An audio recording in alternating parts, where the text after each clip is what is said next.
IDFM 98 de la Monde FM, bonsoir à toutes, bonsoir à tous. Un combat contre la maladie aujourd'hui avec Axel Gouriou pour un livre aux éditions Pygmalion, chaque épreuve à son sommet. Un combat contre la maladie. Bonjour, bonsoir Axel Gouriou. Bonjour. On est à Vannes aujourd'hui et nous allons parler de ce livre. Axel, vous êtes né le 18 octobre exactement 95 à Quimper. Vous avez deux grandes sœurs et très rapidement votre maman s'aperçoit que vous n'êtes pas totalement comme vos sœurs. Très rapidement, l'instinct maternel prit le dessus et l'alerta sur mes nombreux petits soucis, plusieurs petites alertes et assez rapidement finalement, car c'est un mois après qu'on dépistait déjà la mycose. Fin 95, dépistage. Oui, et le résultat 96. C'est ça. Donc quelques mois après votre naissance. Oui, c'est ça, tout à fait. En tout début de livre, vous écrivez que vivre, c'est expérimenter des moments, des rencontres. Vivre, ce n'est pas une question de durée. À quoi peut-on dépasser 80 ans si on n'a rien fait ou si on cumule les regrets? Très très vite, ça devient un combat quand même, votre histoire. Hein. C'est pas une question de durée, vivre, c'est de vivre intensément ce qu'on vit. Tout à fait, même au-delà de la maladie, mon combat ça n'a pas été réellement contre la maladie, mais plutôt pour la vie. Complètement pour la vie, mon but c'était de vivre le plus possible plutôt qu'aller à l'encontre de ce que m'imposait la maladie et ce qu'elle allait finalement m'imposer en bout de route. La question c'était de profiter au même titre que n'importe qui. Et vous dites aussi qu'au début que le combat restera une victoire en soi et à la rigueur, au départ c'était peu importe le résultat. C'est plutôt le combat qui était important. Quel que soit le domaine, je trouve qu'il faut en retirer, c'est toujours le parcours qu'on a fait. Donc le combat, que ça soit contre la maladie, que ça soit professionnellement ou autre. Ce qui compte c'est la motivation et le travail et le temps qu'on a mis pour progresser, même si on ne peut pas changer les choses en fin de compte. À l'époque, quand vous avez été en âge de comprendre, vous avez dit que vous vivriez à peu près jusqu'à 23-24 ans. Tout à fait. Quand l'échéance est arrivée, là vous venez de fêter vos 24 ans. Oui. Vous vous êtes pas senti très bien en vous demandant si c'était pas la fin? Non, c'était plus... mon sentiment a évolué sur le sujet, c'était plus vis-à-vis de mon meilleur ami décédé. Me dire que c'était le double de son âge était très compliqué pour moi. Steven. Ouais. On en parlera un peu plus tard.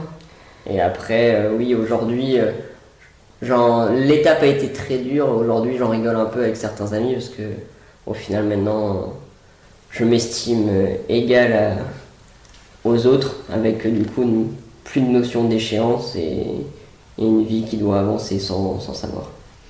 Alors vous décrivez un muco, c'est celui qui a la mucoviscidose, 1m56 en face de moi, là 40 kg au mieux de votre forme, crâne rasé, casquette, là il n'y a pas la casquette. Certains sont en admiration devant vous et vous ne comprenez pas pourquoi, et d'autres sont intimidés, cela vous gêne. C'est toujours le cas?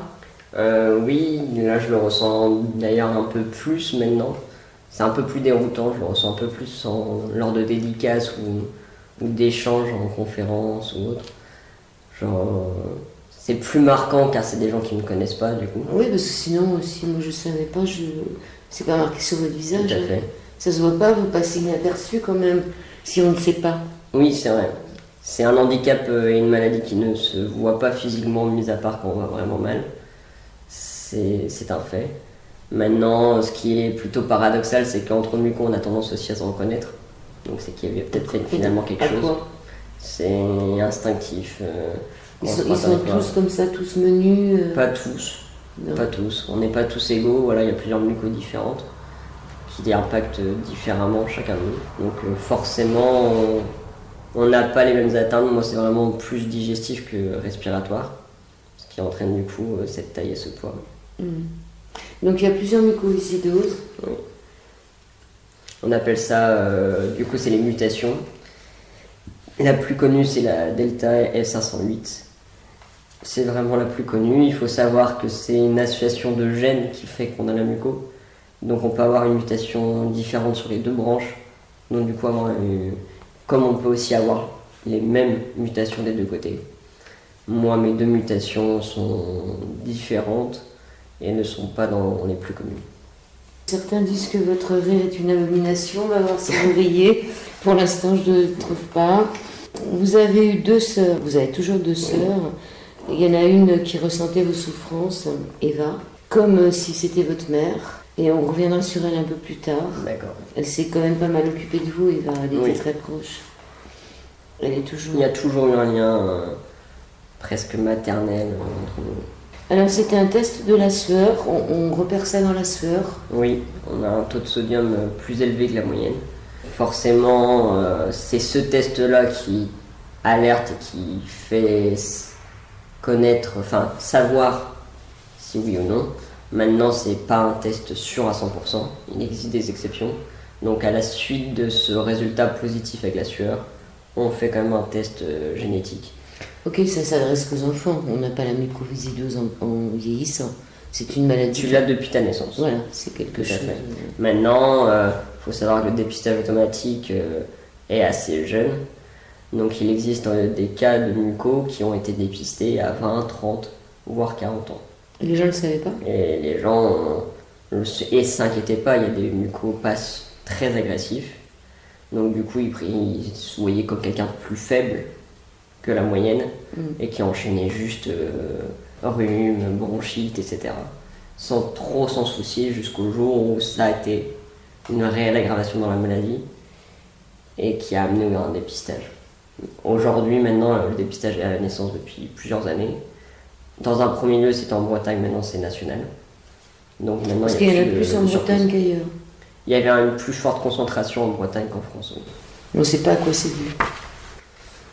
Peut-être le fait qu'on soit un peu trop territorial. Vous dites que Vannes, là où vous habitez, est la ville la moins polluée de France. Alors le moins pollué, je ne sais pas, mais l'air est le plus pur, c'est-à-dire que sur tous les paramètres de l'air, il correspond à la ville qui a l'air le plus pur de France.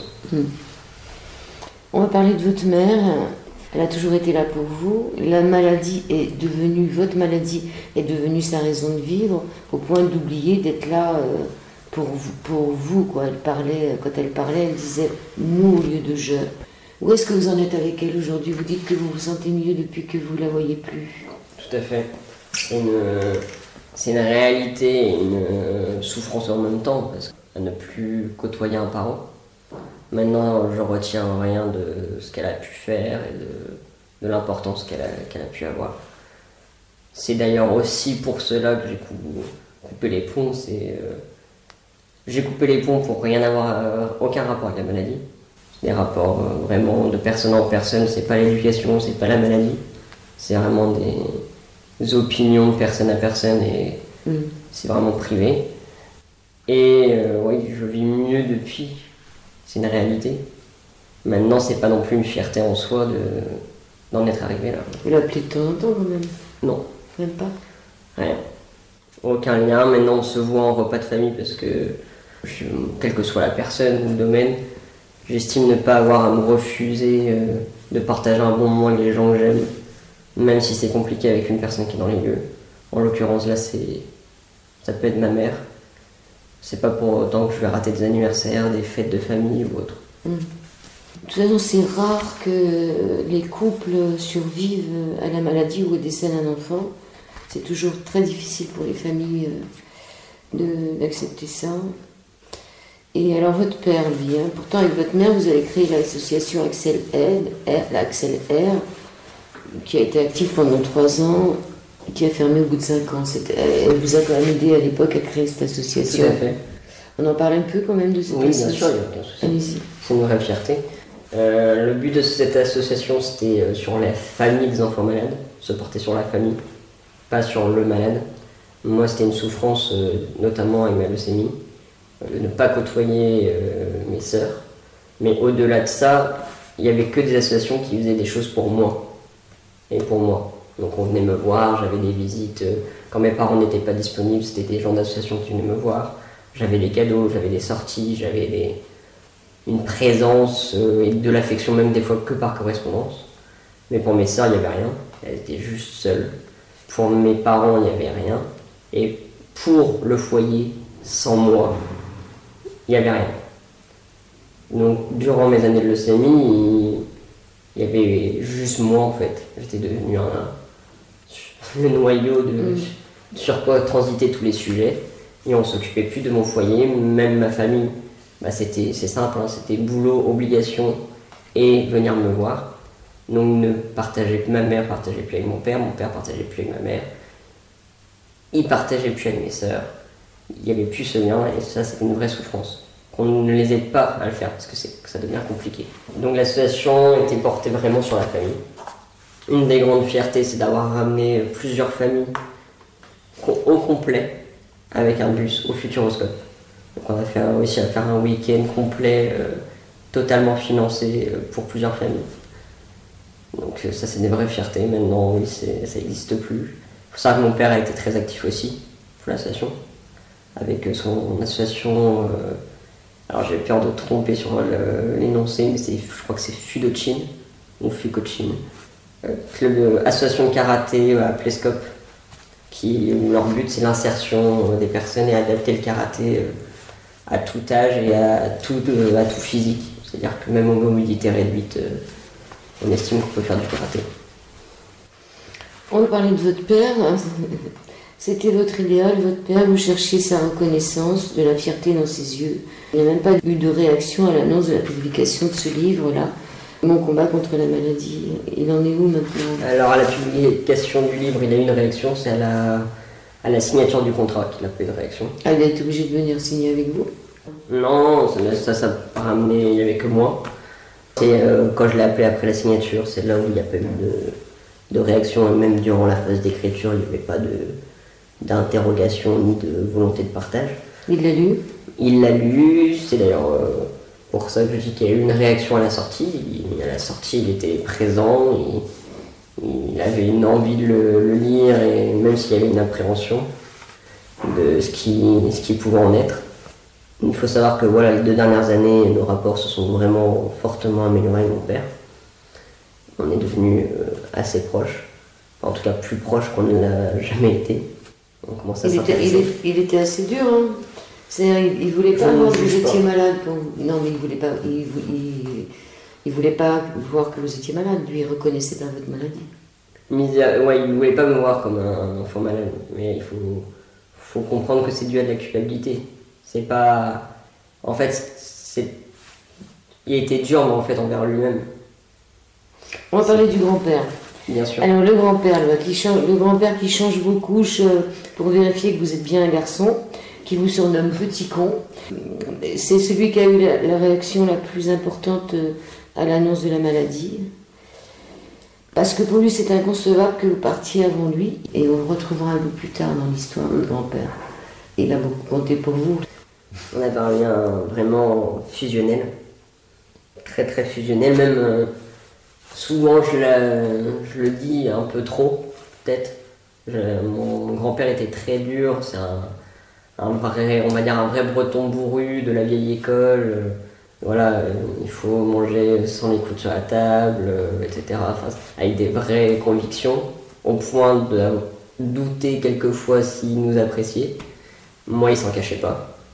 Du coup, j'avais beaucoup de passe-droit. Et il me traitait de petit con quand même. Mais c'était très affectueux. Ah oui, c'est gentil. C'était une vraie marque, c'était parce que c'était impossible. Comme je disais un peu plus tôt, là, tout de suite, on pouvait douter des fois de son affection. Et il était tellement incapable de... Enfin, pas incapable, mais il avait des difficultés, du moins, à le montrer. Mais c'était l'époque. Que du coup, petit con, ça voulait dire tant de choses. Ça prouvait qu'il m'aimait et que il était obligé de me le dire. Et du coup, j'étais un petit con parce que il pouvait pas se m'empêcher, il pouvait pas regarder ça pour lui. C'est bien ce que vous dites. C'était l'époque et c'était une façon de... Votre seul regret, c'est de ne pas pouvoir un jour être père. La mucoviscidose est une déficience, mais pas une maladie. Oui, à mes yeux, c'en est pas une, étant donné qu'il y a plusieurs mucos différentes et qu'on est vraiment plus ou moins tous impactés différemment. On s'en rend bien compte d'ailleurs quand on se retrouve entre mucos. bah, on n'a pas la même vie, on n'a pas les mêmes obligations, on n'a pas les mêmes freins. À mes yeux, c'est vraiment une déficience et c'est vraiment notre association de mutation qui fait notre maladie. Vraiment. Moi, je sais que j'ai pas été atteint au niveau respiratoire jusqu'à presque ma majorité.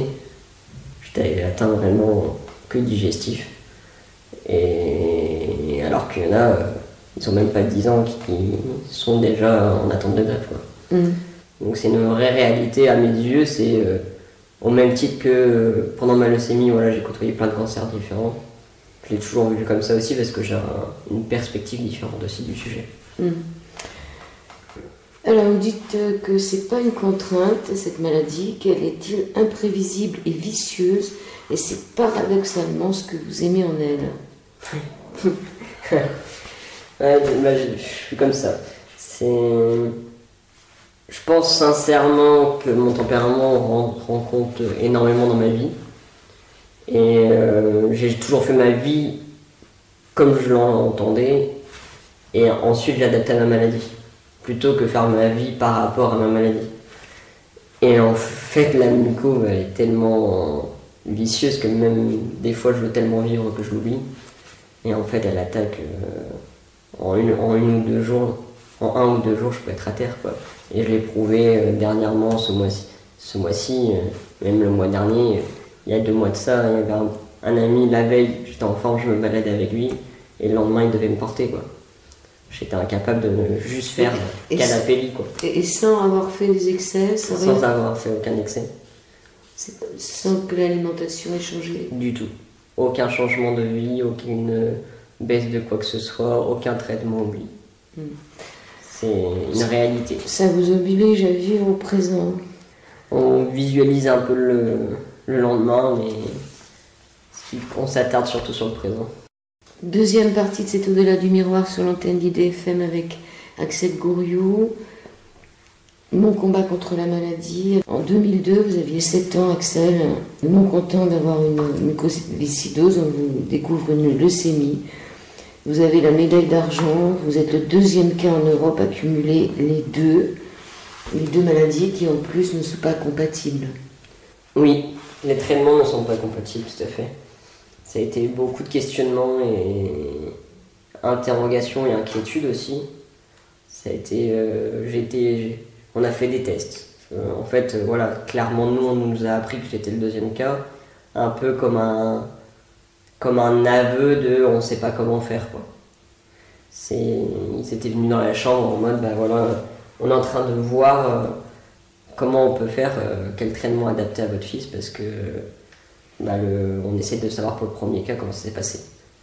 Jusqu'à 14 ans, vous preniez 150 cachets par jour. Oui. Vous arriviez à manger entre les prises? C'était compliqué. 150. Vous en êtes à 12 aujourd'hui?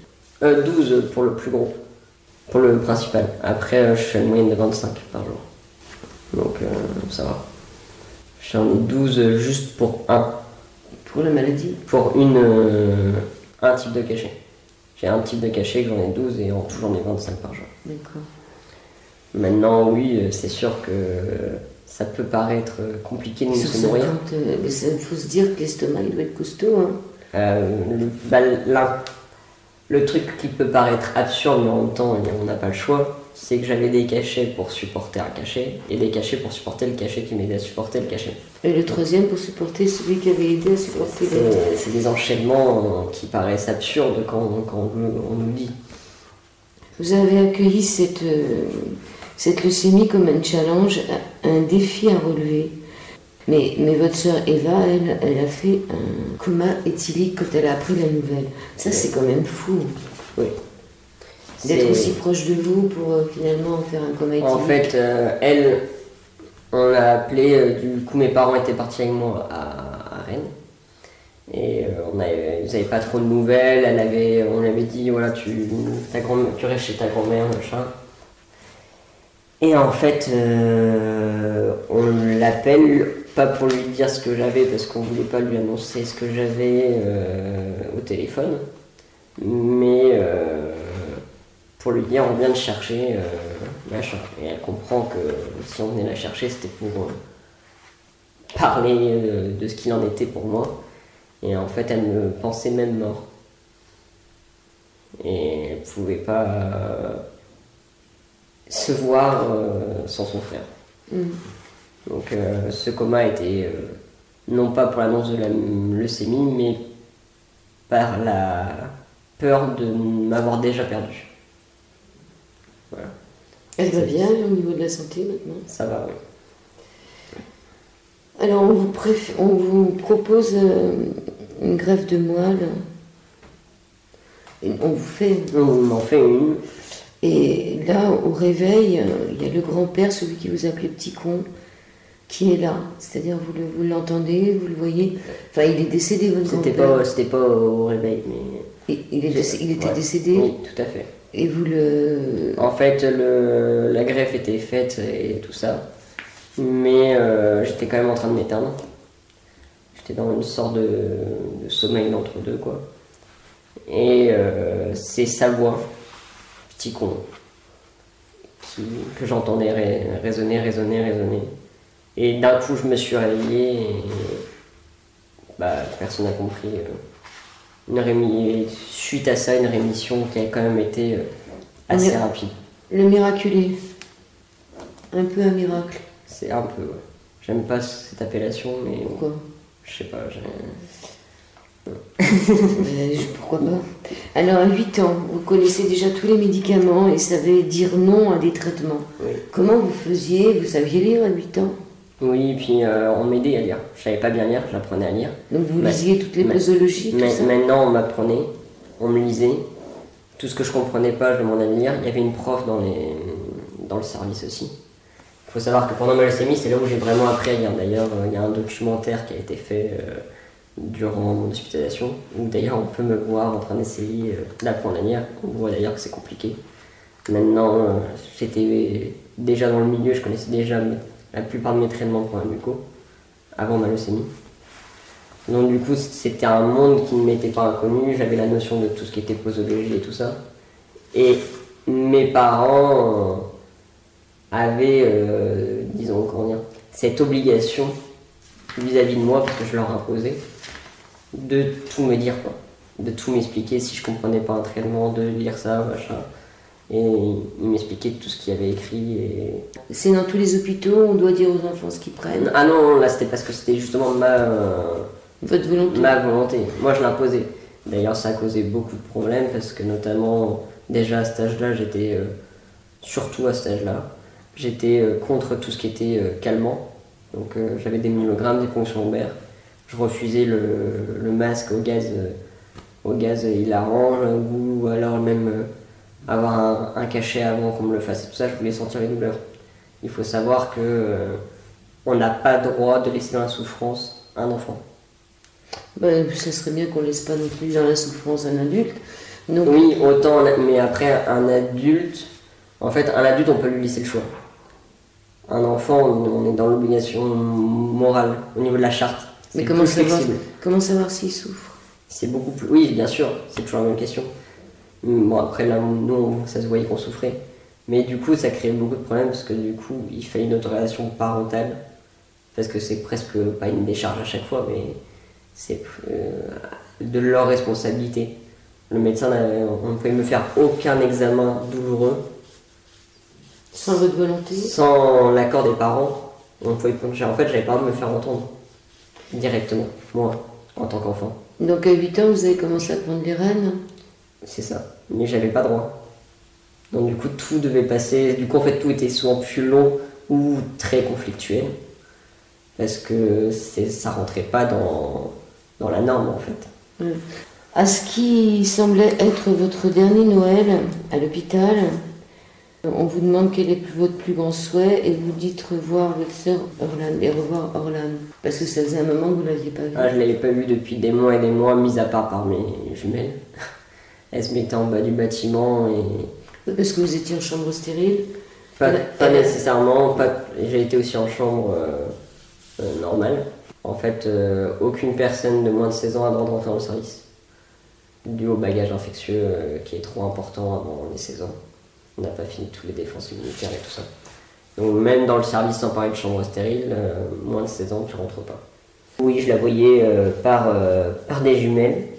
Et du coup, à mon Noël, ils ont fini par accepter. Ça a été compliqué parce que, pareil, au final, j'impliquais pas que moi dans cette situation parce que c'était à faire rentrer dans le service. Donc, c'était aussi impactant pour tous les gens présents dans le service. Mais comme je le voyais comme mon dernier Noël, de toute façon, j'avais qu'un souhait. Moi, je n'ai jamais été trop matériel.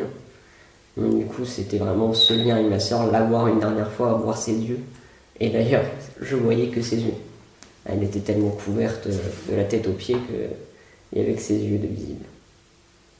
À quel âge vous avez fait votre testament? Le premier, je l'ai fait avant ce dernier Noël. Premier truc qui ressemblait à un testament. Je l'appelais pas comme ça, je l'appelais mes dernières volontés, mes derniers souhaits. Mais vous l'avez pas changé depuis? Je fais une évolution, par contre j'en ai pas refait un concret. J'y travaille, mais il y a toujours ce blocage qui est de maintenant, comme j'ai évolué un peu plus psychologiquement, de me dire le faire c'est prendre pour acquis que c'est maintenant quoi. Donc du coup non, vous l'avez fait à 8 ans, c'était pas maintenant. Oui. Vous l'avez fait à 8 ans, c'était pas maintenant, donc c'est pas parce qu'on le fait que c'est maintenant. Oui, non mais tout à fait. Ouais. Alors on va passer sur comment vous dites, Steven? Steven. Alors là, c'est un gamin qui est avec vous hospitalisé, mais lui pour un cancer. C'est votre grand amour. Et il était plutôt fin, pas très grand pour son âge. Il avait juste un an de plus que vous, des cheveux clairs, mais surtout un regard pétillant comme jamais, plein de vie. Il ne lâchait jamais son sourire, comme vous d'ailleurs, car c'était notre force, notre âme indestructible. Combien de temps vous avez été ensemble? 3-4 ans? On s'est connus, on a eu la chance de se connaître même en dehors. Donc, du coup, on était tous les deux en rémission avec la possibilité de se voir en extérieur et de goûter à une vie à peu près normale, on va dire. En nombre d'années, je me perds un peu dans les années, je dirais 6 ans. Oui, c'est énorme. 6 ans. Et lui, quand il est parti, vous l'avez senti? Oui, je me suis réveillé. Ça peut paraître un peu bizarre dit comme ça, mais même le sentiment que j'ai ressenti cette nuit-là, j'arrive toujours pas à l'expliquer parce que j'avais pas de tristesse, j'avais pas de colère, j'étais juste lucide. J'avais un lit superposé, je me vois encore descendre de ce lit superposé, aller voir notamment Eva et lui dire comme quoi Steven n'était plus là et ne même pas attendre sa réaction. Allez vous recoucher, dormir. J'ai prié juste avant. Et c'est la seule fois dans votre vie où vous avez prié. Et le lendemain, vous n'étiez pas content. Ouais. Le lendemain, j'ai réalisé. On n'a pas entendu vos prières. Totalement. Et comme avec Steven, il était question que il y a une promesse qui a été faite. Celui de nous deux qui restera devra vivre à fond en l'honneur de celui qui tombera. La promesse était scellée alors que notre sœur à chacun n'était pas définie. Et depuis qu'il est mort, chaque année, à chaque âge, vous franchissez les étapes et depuis 6 ans, c'est très difficile pour vous d'accepter son départ. C'est vous qui le dites, car je vois mes projets de vie se concrétiser et je ne peux m'empêcher de me sentir coupable vis-à-vis de lui. Vous pensez que c'est lui qui aurait dû vivre à votre place? Il y a toujours ce sentiment que lui ne le verrait pas ainsi, ou s'il me voit là, il serait là, mais t'es débile, j'en ai conscience. J'ai ce recul, et pourtant j'arrive pas à faire abstraction de ça. D'ailleurs, j'ai eu droit à une petite remontrance avec sa mère, notamment au moment de la sortie du livre. Elle était là pour fêter la sortie du livre. Ah oui, qu'est-ce qu'elle a reproché, elle? De ne pas de culpabiliser, de souffrir de ça, alors qu'il n'y avait pas ce... Voilà, c'était totalement légitime et je ne mérite pas moins de lui. Elle a été très douce dans ses propos.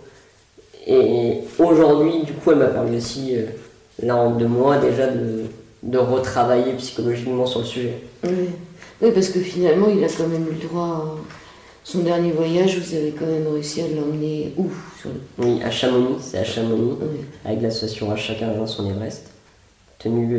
fondée par Christine Janin, alpiniste et médecin français. Donc une très grande femme qui d'ailleurs j'ai l'honneur d'avoir sa présence dans le livre parce qu'elle a fait la préface. Très très grand honneur. C'était un voyage incroyable. Ça n'a pas été facile parce que lui est tombé en rechute en fait juste avant. Mais vous avez réussi à convaincre tout le monde de l'emmener quand même et c'était son dernier voyage. Tout à fait. Pour moi c'était... je le faisais... Enfin pour moi c'était inconcevable pareil, hein, du coup on est sur la même notion qu'aujourd'hui. C'était inconcevable pour moi déjà à cette époque-là de vivre une expérience aussi forte sans lui. C'était incroyable. C'était un séjour très marquant. Oui, je pense pas que vous ayez pu faire plus que ce que vous avez fait. Axel Gouriou, son combat contre les maladies, puisque comme vous l'avez entendu, il a eu la chance d'en avoir 2, la mucoviscidose et une leucémie. Merci de relever le fait que c'est une chance à mes yeux. Mais oui, c'est une chance. Oui, non mais tout le monde ne le relève pas, j'aime bien. On peut parler des infirmières aussi. Vous avez tout un chapitre où vous êtes à l'hôpital. Et ces infirmières que vous embêtiez et qui finalement étaient contentes que vous les embêtiez, parce que tant que vous les embêtiez, tant que vous les entretenez, c'est que vous étiez en forme. Ça c'était un vrai jeu et ça l'a été pendant très longtemps, même avec juste la muco. C'est toujours la balance entre la vraie connerie qui peut être grave et la petite connerie acceptable médicalement et qui signifie juste que on est sur une route un peu plus positive que la veille. Notamment, voilà, je dis même encore avec la muco parce que autant avec Steven on faisait vraiment les pitres. Autant il y a quelques années, j'étais en premier hospitalier engagé encore pendant plusieurs mois au moment des fêtes de fin d'année. Et de même, j'ai fait la connerie de sortir pour le premier de l'an alors que j'étais branché et que normalement j'étais à moitié isolé. Et c'est pareil, c'est l'infirmière, je lui ai demandé de faire en sorte que je puisse y aller. Et elle savait que c'était de la connerie. Et il y a toujours cet enjeu et cette proximité avec le personnel médical qui ont encore une once d'humanité en eux, qui n'a pas que le côté professionnel. Il n'y a pas que la maladie. Et comprennent que ouais c'est ça, on veut juste vivre aussi quoi. Et du coup il y a cette fine frontière acceptable de laisser passer une connerie et au final pour le plaisir des deux. On en tire tous les deux du plaisir, des deux côtés. Vous dites que vous avez pu faire la différence entre vos 2 pathologies, la mucoviscidose, qui peut devenir un combat dans les moments de faiblesse, mais elle évolue à son rythme. Vous dites qu'on pourrait la comparer à un enfant plus fragile que les autres, qui serait sujet au rhume, aux petites infections, mais vous n'avez pas réellement d'instant où vous vous sentez comme une merde, genoux à terre, à devoir ramper.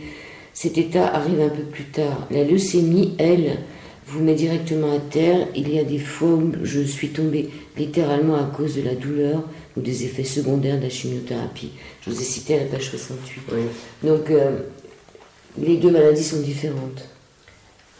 Disons qu'il y en a une qui toque à la porte et t'as même pas le temps de mettre la clé dans la serrure qu'elle a déjà explosé la porte et toi derrière. Et l'autre qui s'installe, qui prend un thé et finalement elle t'empoisonne un petit feu quoi. C'est la leucémie. Qui empoisonne un petit feu, c'est la muco. Ouais. L'autre qui défonce la porte, qui te met à terre direct, c'est la leucémie. Elle arrive en une semaine, t'es déjà pas bien. La muco aujourd'hui, je suis à ce stade où je côtoie par moment le fait d'être à terre. Depuis 2-3 ans là. Mais c'est très tardif. Mais vous vous relevez là, oui, chez vous. Vous dites que vous mettez des masques, vous savez faire vos masques tout seul. Tout, oui. On a discuté un peu avant l'émission, vous dites que la plus vieille personne qui a une mucoviscidose en ce moment, c'est une femme, elle a 59 ans. La dernière fois, oui, que j'ai vu un article sur le sujet, oui, c'était 55. 55. Une femme. Après... Vous vous retrouvez entre vous? Non. Non. C'est compliqué, maintenant ça commence à l'être, Je côtoie des mucos, j'ai été... Il y a des assos pour les mucos ici. Alors oui, tout à fait, sauf que on a ce qu'on appelle l'éducation thérapeutique, vu que c'est une maladie génétique dès la naissance. On nous inclut, on est dangereux en fait entre nous. Vous pouvez vous repasser des choses? C'est ça. C'est contagieux entre vous? Alors la muco n'est pas contagieuse. En fait, il faut savoir que c'est pas la muco qui nous tue directement, c'est les faiblesses qu'elle nous entraîne. Et donc, du coup, c'est les infections qui nous tuent, clairement. Et du coup, ces infections devient un bagage infectieux, une colonie de vacances au final de microbes. Et on n'a pas tous les mêmes visiteurs, quoi. Donc, du coup, on peut se les partager en se côtoyant et accélérer du coup cet état qui se dégrade. Du coup, pour finir, on nous inculque en éducation thérapeutique d'éviter de se côtoyer. Et pire que ça, on nous apprend à rester isolés, à ne vraiment pas côtoyer, à croire même que c'est plus dangereux de côtoyer la personne que de partager. De côtoyer la personne. Un autre muco. Ouais. Alors que, du coup... Donc vous ne pouviez pas aimer une fille dans l'hôpital qui avait la même maladie que vous? Théoriquement, il faudrait mieux pas. Théoriquement, non. Maintenant, moi j'ai connu des couples mucos. L'amour n'a aucune barrière, que ce soit la maladie, les problèmes sociaux ou autres. L'amour n'a pas de barrière. Et justement, au final, en fait, en France, on a fait ce choix de l'isolement.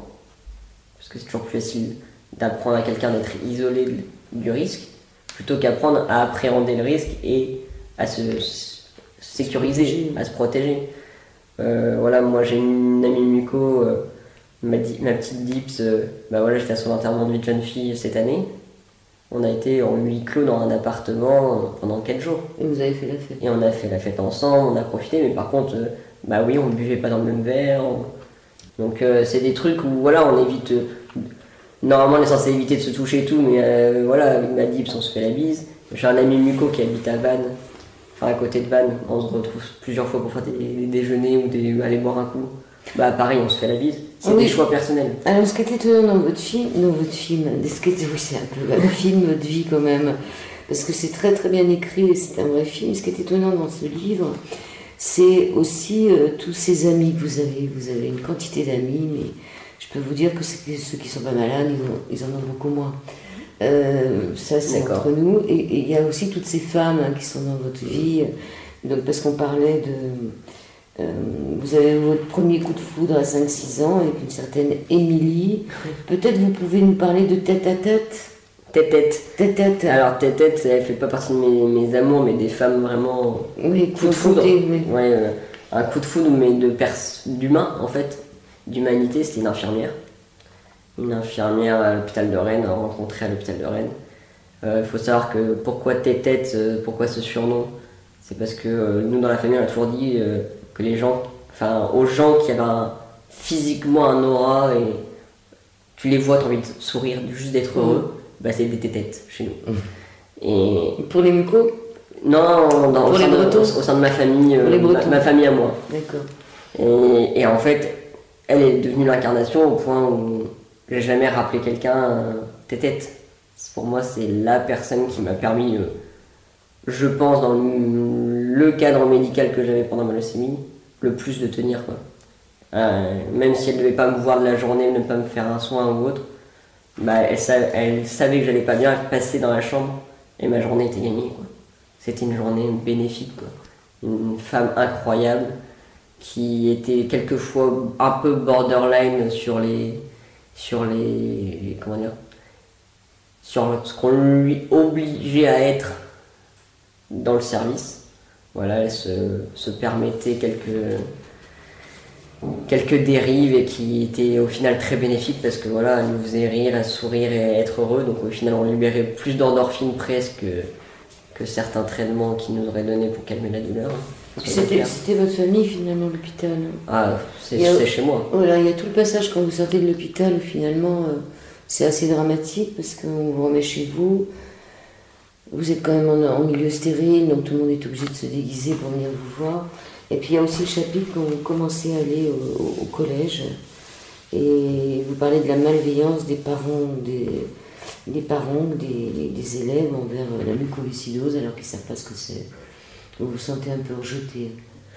Alors, j'ai pas mal vécu le rejet ou la solitude parce que j'ai toujours été habitué à la solitude, vu que j'étais seul dans ma chambre. C'était vraiment une colère d'assister à une telle stupidité ou une stérilité de réflexion.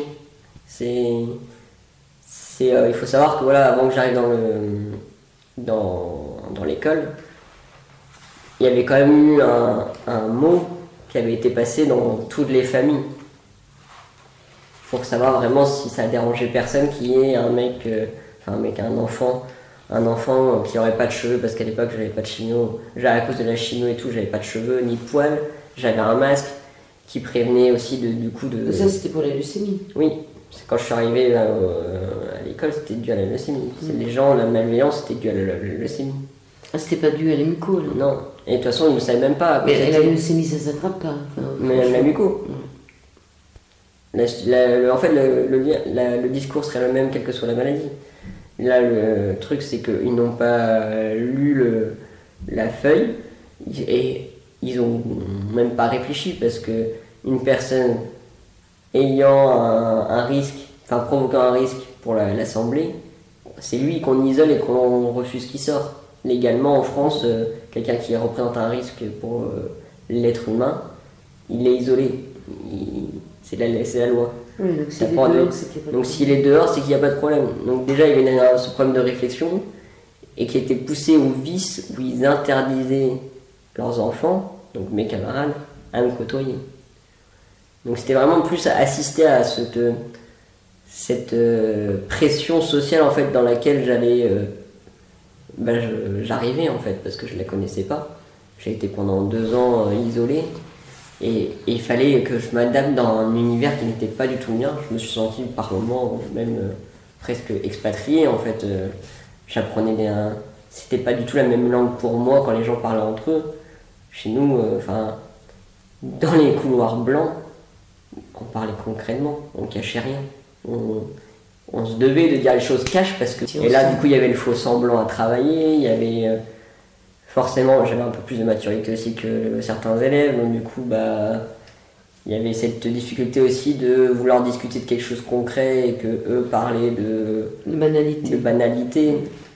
C'était beaucoup de conflits sociaux. Mais c'était incroyable de redécouvrir autant de gens. Voilà, moi c'était lui il est plus dans sa chambre A, il est plus dans sa chambre B. C'est un nouvel arrivant dans la chambre C.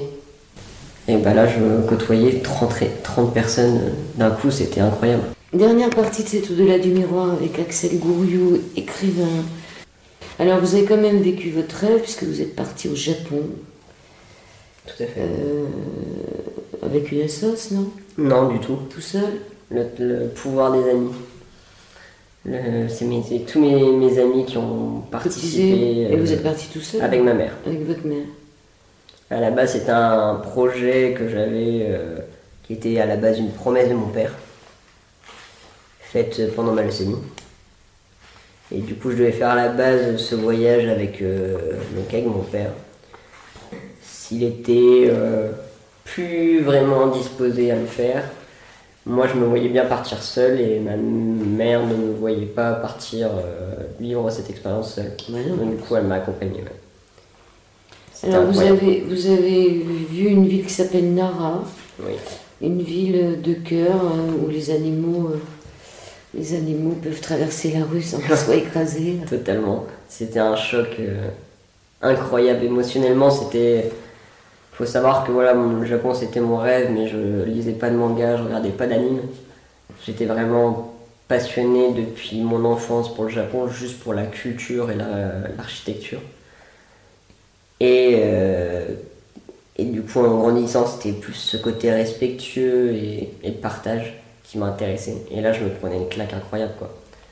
Tout ce qu'on avait pu chez nous et qui me paraissait absurde, il y avait ça là-bas, quoi. Quoi, Donc, ce respect avec rien que des animaux, déjà, de prendre l'animal égal à l'homme, et de pas l'engueuler, de pas le frapper parce que... Il mange des sushis quand même. Hein. Oui, bien sûr, bah, il faut bien se nourrir. Bon, alors, vous avez visité le cimetière aussi là-bas et ça a été une visite assez éprouvante car ils ont des petites poupées en pierre et quand elles portent des bavoirs rouges, elles sont consacrées aux enfants morts. Oui, c'était très déstabilisant ça. Qui c'est qui vous a raconté tout ça? Vous ne parlez pas japonais? Ah non, mais vous aviez un guide? Ah non, mais je me suis intéressé personnellement à chaque endroit.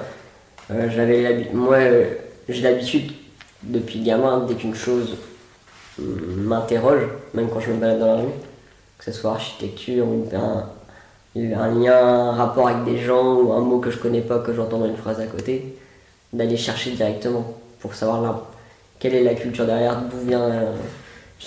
En fait, j'ai toujours eu un intérêt global pour la vie et tout ce qui la compose. Et là, voir autant de poupées avec autant de bavoirs, il y avait des poupées où on voyait même plus la tête des poupées tellement il y avait masse de bavoirs dessus. C'était explicite, ça voulait forcément dire quelque chose.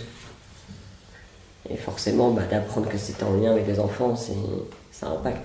Oui, enfin quand vous en revenez, vous prenez une claque parce que franchement, c'est comme si votre rêve était réalisé, que il n'y avait plus rien à découvrir. Tout à fait. Vous parlez des mots que vous ne connaissez pas, la quiddité. Oui. Elle est dans votre livre. Oui. Ce qui fait qu'un être ou une chose sont ce qu'ils sont et rien d'autre. Cette quiddité que vous évoquez dans votre livre, avec les 3 qualités. Pour moi, oui, la quiddité, elle est partout. D'ailleurs, à la base, c'était le premier titre que j'avais en tête pendant que j'écrivais. C'était une des premières idées que j'avais. L'une des premières idées. La quiddité de la vie, l'essence même de celle-ci qui est l'amour. Le temps. Son conditionnement qui est le temps et son aboutissement qui est la mort. Oui. Vous pouvez développer un peu sur ça, c'est la conclusion de votre livre. Sur la vie qui est un cadeau. Oh là. La quiddité de la vie. Pour moi, oui. En fait, on s'attarde sur plein de choses, mais tout ce qui est créé dans notre vie, dans notre monde ou autre, est conditionné par ces 3 facteurs qui sont l'amour, le temps et la mort.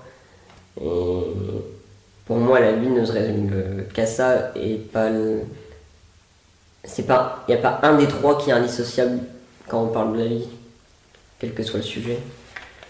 Pour moi, vivre sans amour, c'est une vie perdue.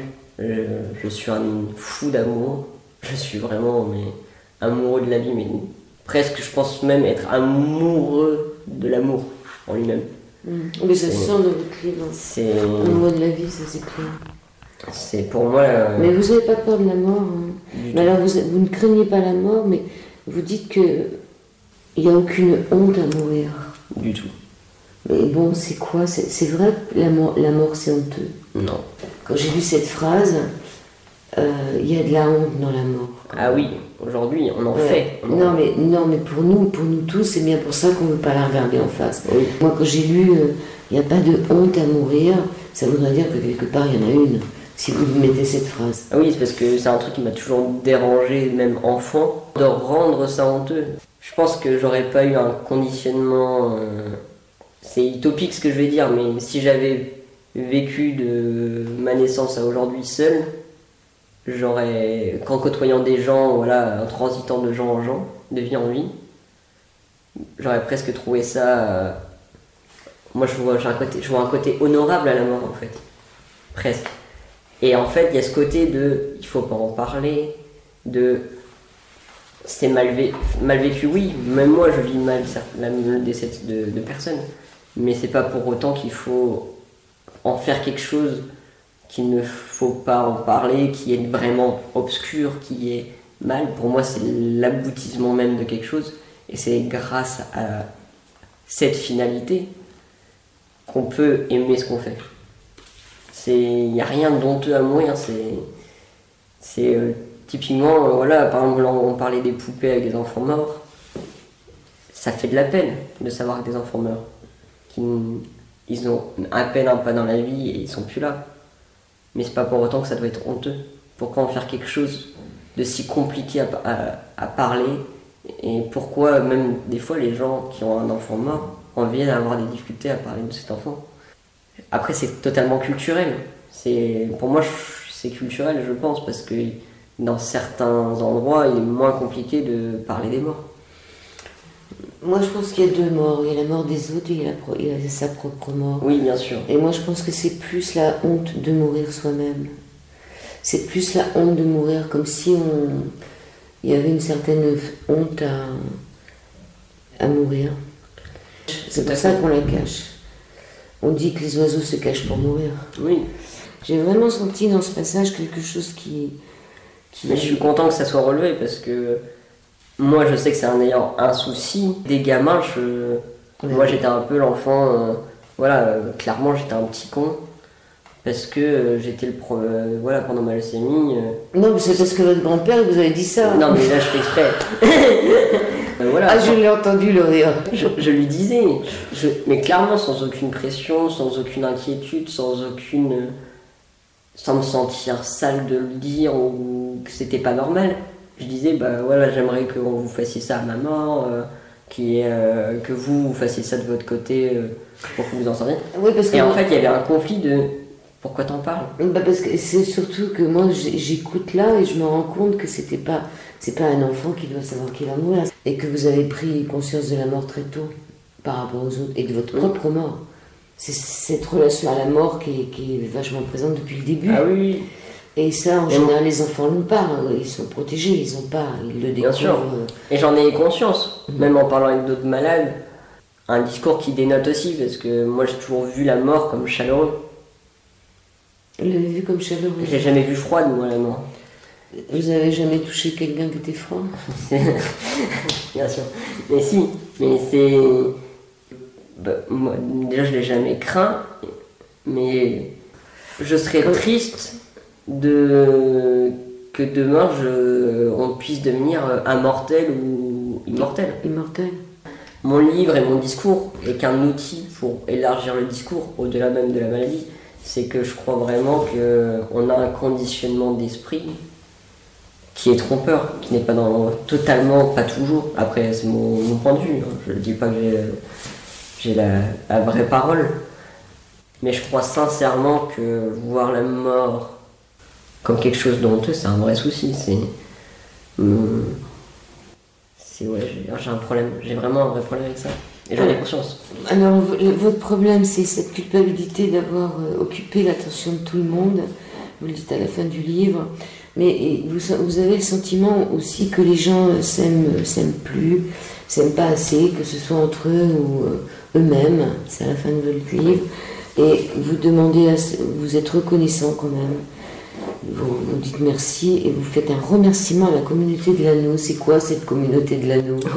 C'est un jeu vidéo? C'est une bande d'amis assez fraîche, je vous avoue, mais qui m'a beaucoup aidé. Donc vous allez en écrire un autre vous avez 24 ans? Le retour, c'est ça? Le retour de la communauté des anneaux. C'est la bonne question qu'on me pose souvent. Maintenant, ma priorité pour l'instant, c'est ce que m'apporte celui-là. Les rencontres comme aujourd'hui avec vous ou les futurs. Oui, vous avez une vie devant vous. Même si en plus on a une palme d'argent d'avoir deux maladies à la fois. Quelle tristesse. Ouais. J'aurais pu faire un effort et être premier. Oh, il vous en manque une troisième. Ouais, on y travaille. C'est un livre qui est très très bien écrit. Il s'appelle Chaque épreuve a son sommet, avec en sous-titre en haut Mon combat contre la maladie. Vous vous appelez Axel Gouriou et vous avez écrit ça avec Valérie Mottet, oui, que personnellement nous avons déjà accueilli sur IDFM, Radio Anguin. Il y a une petite phrase à la fin, Axel, c'est aux éditions Pygmalion. Il y a une petite phrase à la fin qui m'a fait rire, de John Keating, qui dit « Sucez la moelle de la vie, mais n'avalez pas l'os ». Ça, c'est comique quand même. Ah, j'adore cette phrase. Et puis au début, vous disiez « Merci à mon ange pour ce nouvel objectif de vie, il se reconnaîtra ». Merci beaucoup. Merci Axel, merci. IDFM 98 de la bande FM Au-delà du miroir, chaque lundi et mardi de 21h à 22h, à retrouver sur le site de la radio IDFM ou sur ma chaîne YouTube Joël Vérin.